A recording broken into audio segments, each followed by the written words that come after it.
Hello everyone, welcome to our channel Saras nature. ఈరోజు మన ఛానల్లో చాలా రుచికరమైనటువంటి రెసిపీ గురించి తెలుసుకోబోతున్నాం. అదేనండి గోంగూర పచ్చడి.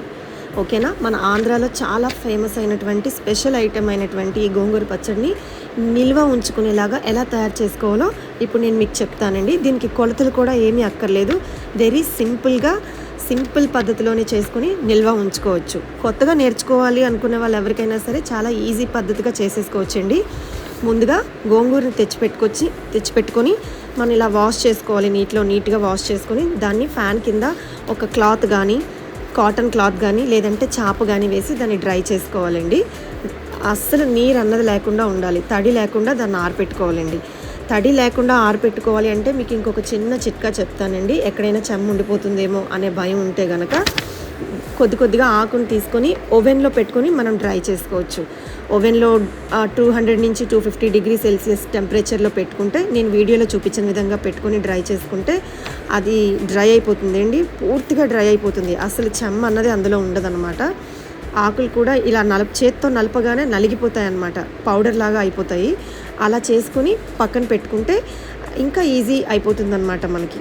ఓకేనా? ఈ టిప్ నేను ఫాలో అయ్యాను. సో మీరు ఎవరికైనా యూజ్ అవుతే కనుక తప్పకుండా ఫాలో అవ్వండి. నాకైతే పచ్చడి చాలా బాగా వచ్చింది. సో నెక్స్ట్ ఏం చేయాలి అంటే కనుక ఆయిల్ పెట్టుకొని, దీనికి 1/2 లీటర్ ఆయిల్ సరిపోతుందండి. నేను ఒక కేజీ పచ్చడి చేసి చూపిస్తున్నాను మీకు. కేజీ పచ్చడికి 1/2 లీటర్ ఆయిల్ సరిపోతుంది. నువ్వుల నూనె, ఇంకా ఎక్కువ నూనె కావాలి అనుకున్న వాళ్ళు నువ్వుల నూనె యాడ్ చేసుకోవచ్చు, లేదా పల్లి నూనె కూడా వాడుకోవచ్చండి. ఏం ప్రాబ్లం లేదు. చాలామందికి పల్లి నూనె అవైలబిలిటీలో లేదు అంటే నువ్వుల నూనె కూడా దొరకలేదు అనుకుంటే నార్మల్ ఆయిల్ అయినా సరే వాడుకోవచ్చు. బట్ పల్లి నూనె కానీ నువ్వుల నూనె కానీ అయితే నిల్వ ఎక్కువ రోజులు నిల్వ ఉంటుంది, పాడైపోకుండా ఉంటుంది. టేస్ట్ కూడా చాలా బాగా వస్తుందన్నమాట. సో తర్వాత బాండీలో ఆయిల్ వేసుకొని, ఆయిల్ బాగా ఫ్రై అయిన తర్వాత ఆ ఆయిల్లో 5-6 స్పూన్ల జీలకర్ర, 5-6 స్పూన్ల ధనియాలు, అలాగే 100 గ్రాముల శనగపప్పు, 100 గ్రాముల మినపప్పు, 100 గ్రాముల కరివేపాకు, తర్వాత 100 గ్రాముల ఎండుమిర్చి యాడ్ చేసుకోవాలండి.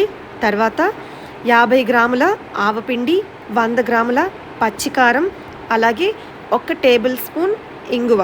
వీటన్నింటినీ ఒకదాని తర్వాత ఒకటి వేసుకొని ఫ్రై చేసుకోవాలి.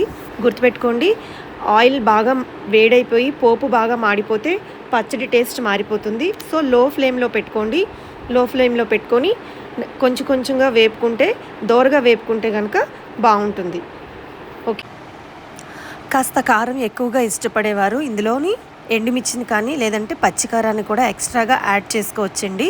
నేనైతే మాత్రం జస్ట్ 100 గ్రాముల పచ్చికారాన్ని మాత్రమే యాడ్ చేసుకున్నాను. మీకు తగ్గట్టుగా మీరు యాడ్ చేసుకోవచ్చు.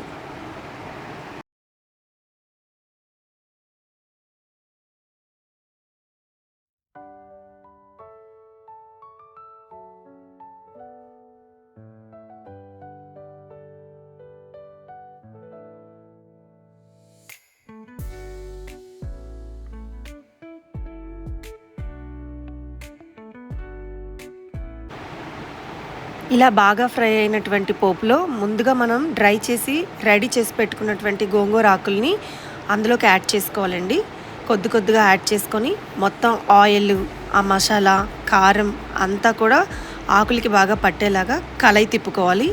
బాగా కలుపుకొని మొత్తం ఒకసారి నీట్గా మరొకసారి కొద్దిగా వేడి చేసుకోవాలన్నమాట. మరిగిన ఆయిల్లోనే కాస్త వేడి చేసుకోవాలి.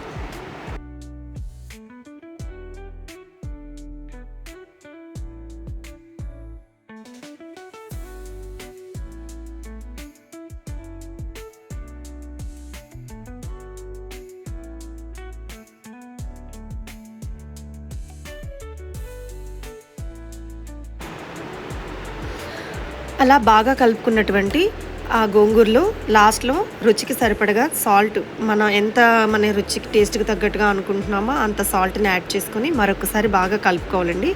అలా కలుపుకొని రెడీ చేసుకున్నటువంటి మిశ్రమాన్ని కొద్దిగా మిక్సీ జార్లోకి తీసుకోవాలి. ఒకేసారి పట్టదు. సో కొద్దిగా పోర్షన్స్ వైజ్గా తీసుకొని మనం గ్రైండ్ చేసుకోవాలన్నమాట. అంటే పేస్ట్ లాగా గ్రైండ్ చేసుకోకూడదు. జస్ట్ అరకబరకగా మాత్రమే గ్రైండ్ చేసుకోవాలి.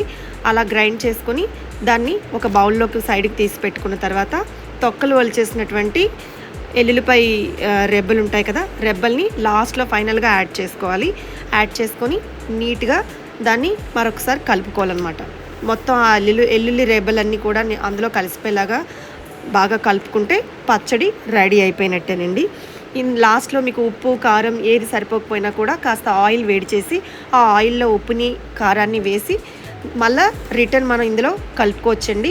ఏం పాడవదు, పచ్చడి అయితే ఏమీ పాడవదు, చాలా బాగుంటుంది కూడా. చూసారు కదా, చాలా టేస్టీ అయినటువంటి పచ్చడి రెడీ అయిపోయింది. దీన్ని మనం జాడీలోకి కానీ లేదా ఏదైనా ప్లాస్టిక్ బౌల్ డబ్బాలో అయినా సరే ఎత్తి పెట్టుకోవచ్చు. ఫ్రిడ్జ్లోనే పెట్టుకోవాలని ఏం లేదు. దీన్ని బయట కూడా మనం నిల్వ ఉంచుకోవచ్చు. ఈజీగా 1 year వరకు కూడా దీన్ని మనం స్టోర్ చేసుకోవచ్చు. లైక్ మన ఆవకాయ ఎలా స్టోర్ చేసి పెట్టుకుంటామో అదే మాదిరిగా దీన్ని మనం బయటనే ఉంచుకొని స్టోర్ చేసుకోవచ్చు. ఎప్పుడు కావాలంటే అప్పుడు తీసుకొని దీన్ని మనం తినొచ్చు. చూసారు కదా, ఇలాంటి మంచి మంచి ఈజీ అయిన రెసిపీస్ కోసం నా ఛానల్ని తప్పకుండా సబ్స్క్రైబ్ చేసుకోండి, లైక్ చేయండి, షేర్ చేయండి, నన్ను ఎంకరేజ్ చేయండి. Thank you so much.